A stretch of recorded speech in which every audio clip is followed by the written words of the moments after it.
I'm so excited to share what God has done through this victory series God did. And it's as recent as today's sermon, which we learned about God being with me, with us as Jehovah Shammah.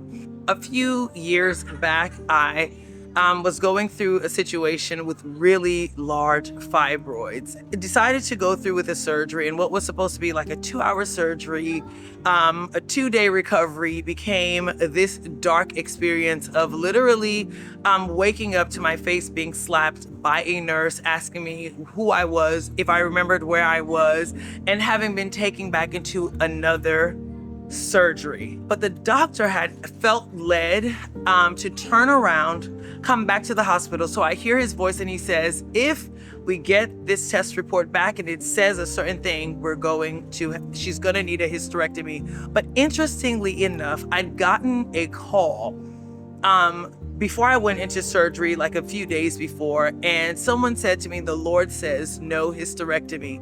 And I thought to myself, yeah, I'm not going for a hysterectomy. I'm going to have a surgery called a myomectomy. Well, boy, did I just have the presence of God there.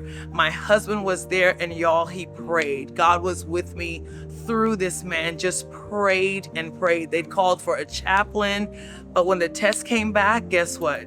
I did not need a hysterectomy. Our version of what God will do in our lives looks different than what happens, but the grace of God and what I needed in that moment was not just what might have felt to me like the quick fix healing. It was to know without the shadow of a doubt that even though I was walking through the valley of the shadow of death, that God was with me.